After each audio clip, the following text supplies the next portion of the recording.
este video vamos a trabajar la filosofía de la historia, pero específicamente nos vamos a centrar en una problemática tipo epistemológica.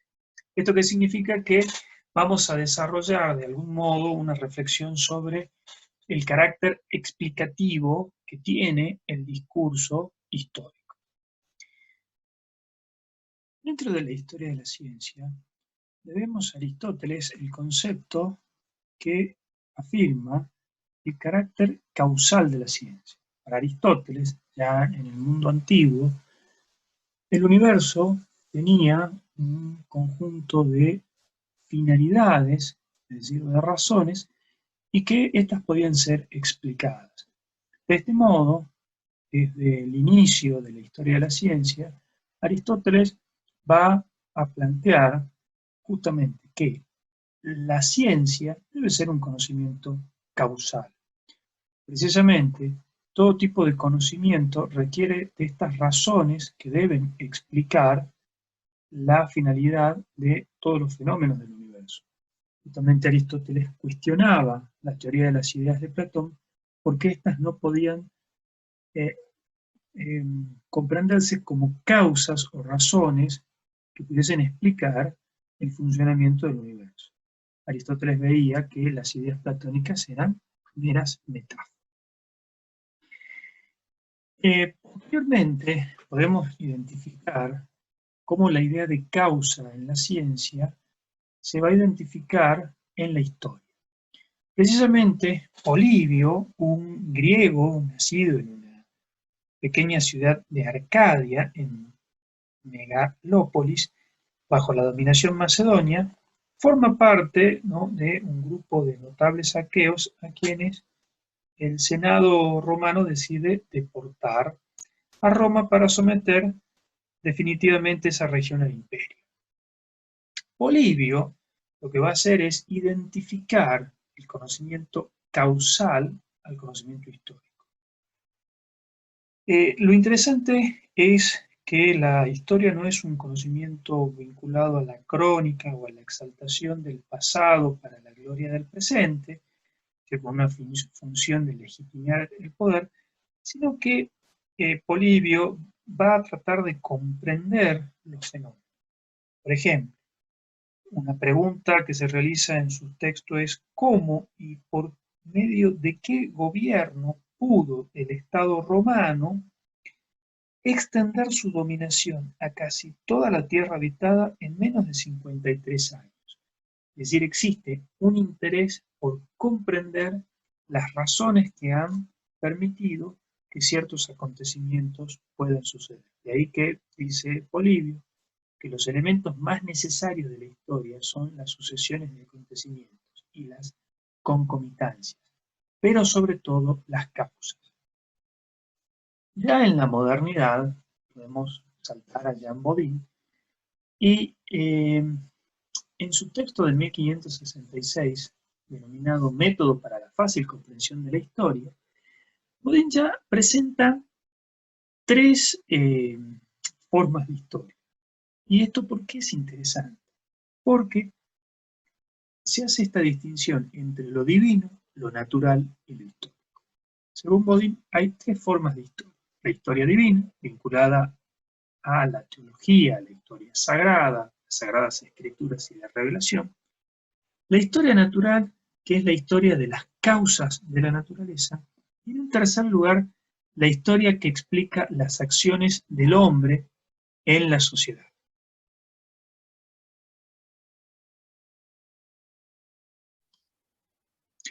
Dentro del paradigma moderno de la historia de la ciencia, Newton, que es uno de sus grandes representantes, nos muestra cómo su concepción de un mundo gobernado por una causalidad, esta se expresaba matemáticamente en un conjunto de leyes simples.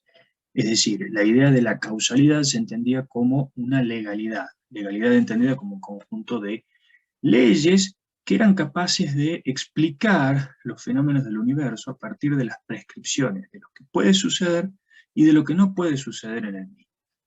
A partir de esta idea, una herencia sobre todo de la modernidad y del surgimiento y el apogeo de las ciencias naturales, tanto en el siglo XVII como en el siglo XVIII, el siglo XIX tiene un momento muy interesante, el cual las ciencias naturales, como la física, van a disputar un campo del saber con las denominadas ciencias del espíritu. Es decir, un filósofo como Dilthey va a plantear esta dicotomía del saber, la cual consistía, por un lado, en las ciencias naturales como la física, la química, la termodinámica, donde se veía la naturaleza como un plano de la necesidad y esta necesidad se explicaba por leyes causales. Estas causas permitían explicar todos los fenómenos que sucedían. Y efectivamente la física era sumamente exitosa, estaba transformando el mundo y ya en el siglo XIX había desplazado a la metafísica y la teología del campo de las universidades. Por otra parte, las ciencias del espíritu eran vinculadas al plano de la historia humana y por lo tanto ya no se regían por la necesidad, sino por el plano de la libertad. Y esto suponía que no se podía comprender el plano de la historicidad a partir de leyes causales, puesto que no existen causalidades legales en el campo de la acción, sino acciones libres. Y por lo tanto lo que se planteaba era que aquí este tipo de conocimientos, las ciencias del espíritu, debían ser interpretativas. Se tenía que comprender el significado de las acciones que dejaban los hombres en el tiempo frente a esta dicotomía explicativa. En el corazón del siglo XIX surgen las ciencias sociales y las ciencias sociales van a disputarse si tomaban el modelo explicativo de las ciencias naturales o el modelo interpretativo de las ciencias. Efectivamente, esta dicotomía donde entre la explicación y la comprensión va a ser entonces el ámbito de disputa donde van a surgir las ciencias sociales en el siglo XIX. Este surgimiento del campo social va a llevar a una discusión epistemológica, es decir, en definitiva, cómo se puede conocer lo social. Y el problema central de las ciencias sociales, sobre todo por su herencia moderna, tiene que ver si el campo de lo social se puede identificar o no con el objeto de estudio de las ciencias naturales. De aquí que van a surgir tres problemas, es decir, el conocimiento social va a plantearse cuál es su objeto, cuál es su método, es decir, su procedimiento para conseguir enunciados verdaderos en el campo científico, y cuál es su estatus epistémico, es decir, si es ciencia o no es ciencia. Y esto se reduce en una gran pregunta. ¿Se puede reducir lo social a lo natural? Bueno, aquí hay dos respuestas. Por un lado está el naturalismo, de herencia positivista del siglo XIX, y el neopositivismo o positivismo lógico ya del siglo XX, que vamos a ver a continuación, sobre todo con la figura de Carl Hempel.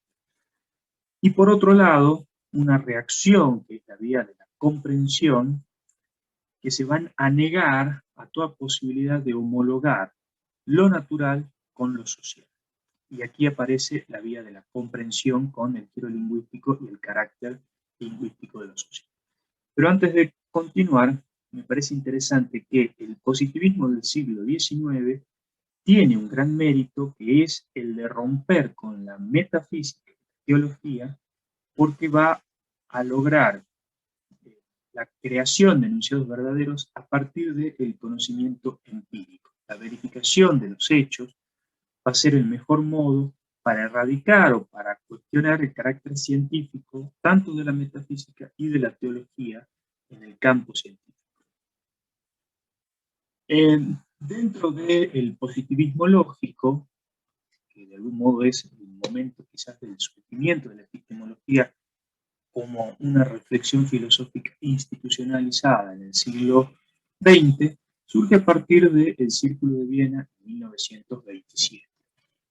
El Círculo de Viena, que es un círculo de intelectuales que va a congregar a grandes mentes del siglo XX, va a tomar como eje la reflexión sobre la problemática de la ciencia, sobre su método, sobre sus criterios de validación, sobre qué tipo de conocimiento es científico o no, y esto va a generar una agenda de discusión. El Círculo de Viena es fundado por Maurice Schlick en 1922, y lo que va a hacer es tomar la herencia positivista del siglo XIX y va a fusionar con los avances de la lógica simbólica y la lógica matemática de Bertrand Russell y de Ludwig Wittgenstein en el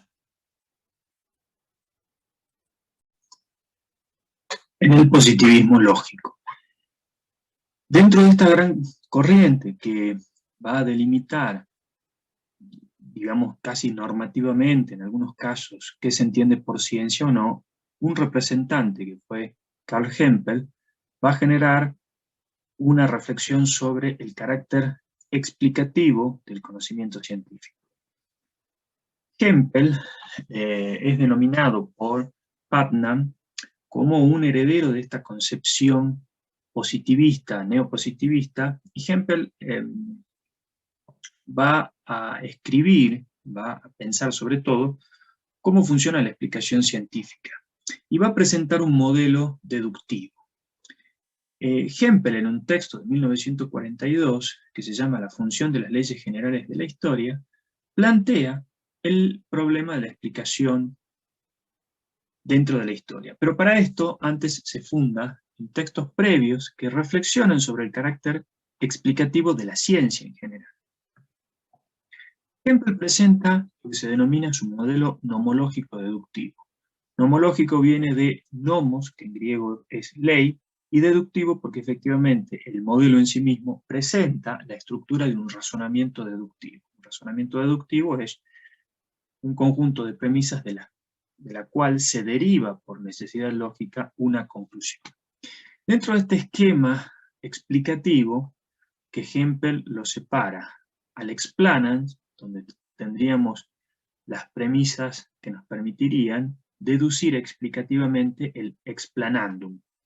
El explanandum fundamentalmente es el fenómeno que se quiere explicar.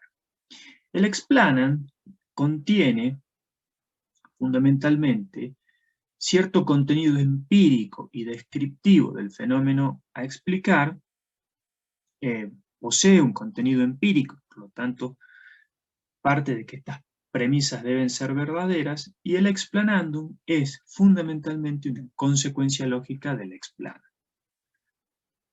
Lo central en este modelo explicativo es que el explanand contiene leyes generales que permiten subsumir un fenómeno particular dentro de este modelo explicativo.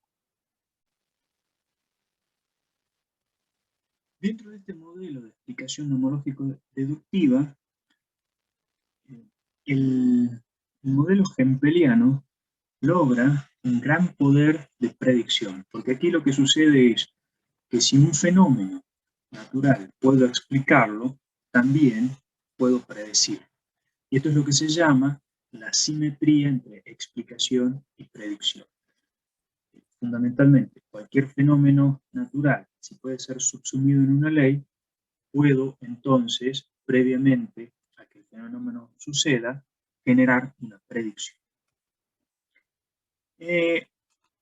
Para ver un ejemplo de este modelo explicativo, que es un ejemplo que aparece en el texto de Verónica Tosi sobre la explicación científica en la historia, es el siguiente.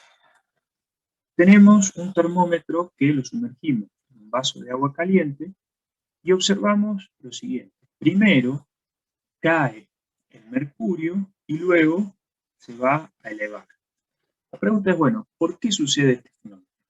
Y esto nos va a permitir dar un ejemplo del modelo explicativo hempeliano. En el esquema general de Hempel, de explicación, en el explanand, entonces tenemos un contenido empírico donde se dan ciertas descripciones. Hay un vaso de agua caliente, hay un termómetro de vidrio y se introduce el termómetro en el vaso de agua caliente. Y por otra parte, tenemos una ley, que es todos los cuerpos se dilatan en el calor.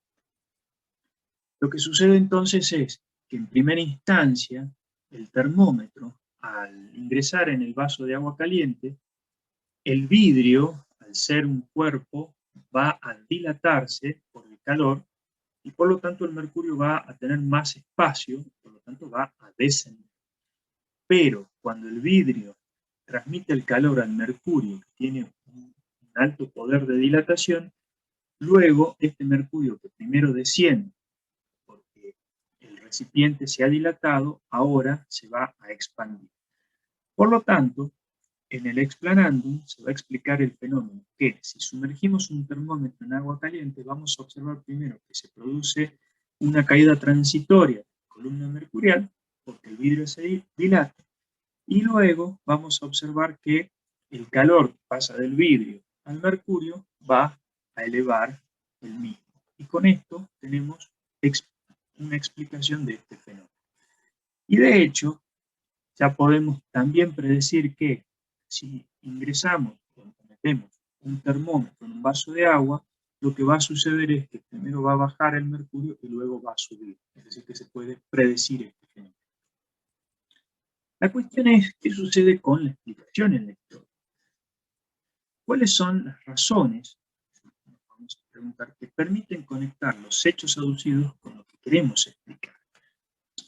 Y en este caso, lo que vamos a hacer es, se puede comparar un fenómeno físico con un acontecimiento histórico y de algún modo Hempel va a introducir la discusión de la explicación en la física al campo histórico. Aquí lo que va a hacer es cierta comparación entre leyes generales con enunciados.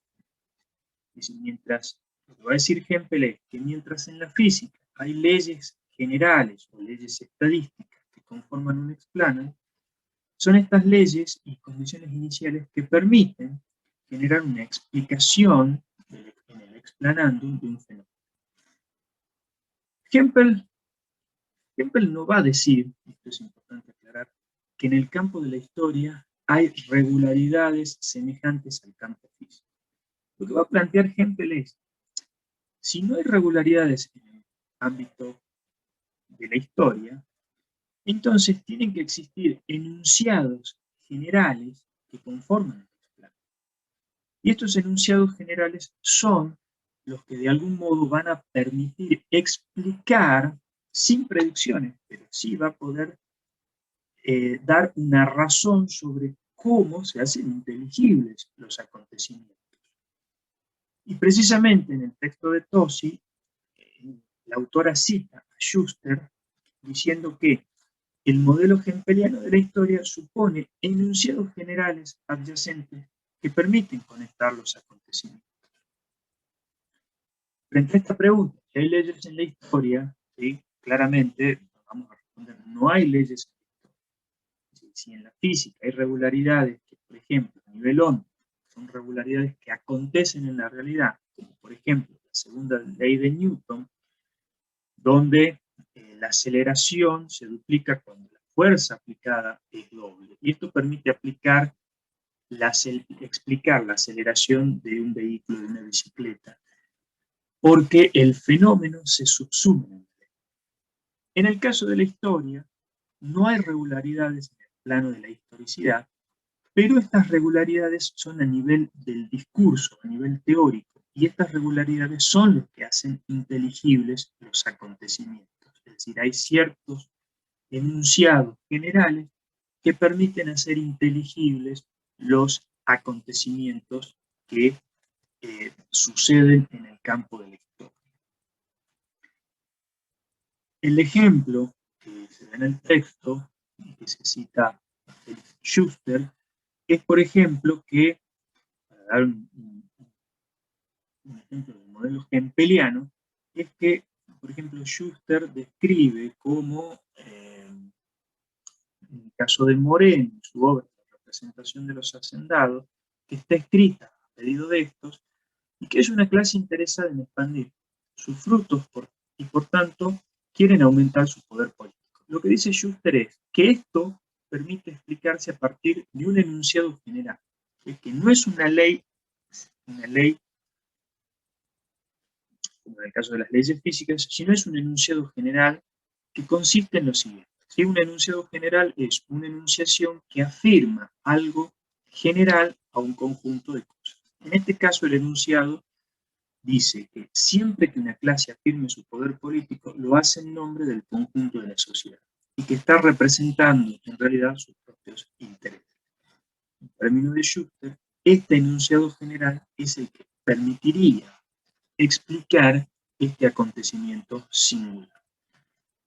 Bien, entonces, en la explicación científica, el debate sobre la explicación, lo que dice Tosi es que Hempel no quería hablar de leyes generales en la historia, sino de teorizar sobre qué tipo de explicaciones supone la historia y que para esta necesariamente se proponen una teorización general sobre la explicación científica y que esta requiere fundamentalmente de enunciaciones generales dentro del modelo hempeliano.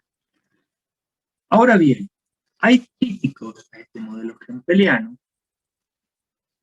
como en el caso de William Drake, que es un filósofo analítico de la corriente anglosajona, y Drake lo que va a decir es, bien, el modelo hempeliano funciona, pero hay que hacer ciertas modificaciones. Y la modificación que plantea Drake para este modelo es la siguiente. En el caso de una explicación, la causa no se tiene que entender como ley, ni como legalidad, ni tampoco necesariamente como enunciación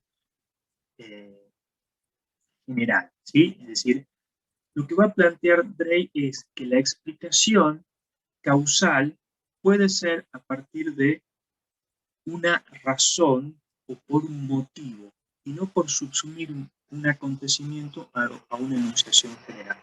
El modelo de Drake plantea lo siguiente, que dada una razón X que causa Y, causa una acción individual, la explicación es a partir de la razón que permite comprender la motivación de la acción.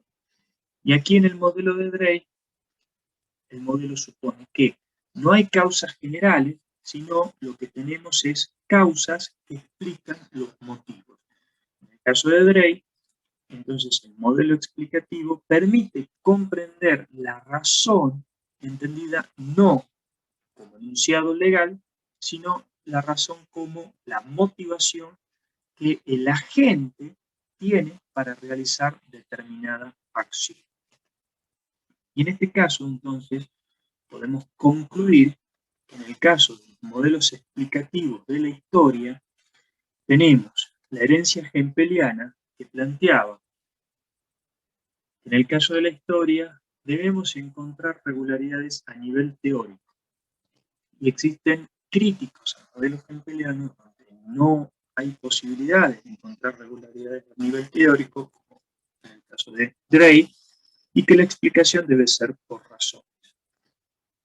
Más adelante vamos a observar que existen también concepciones ya directamente con una crítica absoluta a este modelo explicativo, como en el caso de Michel Foucault, donde directamente va a cuestionar toda posibilidad de construir enunciaciones generales, tanto como en el caso hempeliano, al mismo modo como el modelo de Drake, y hasta el propio Foucault, por ejemplo, va a cuestionar el modelo explicativo del estructuralismo, del marxismo, etc. Bien, estos son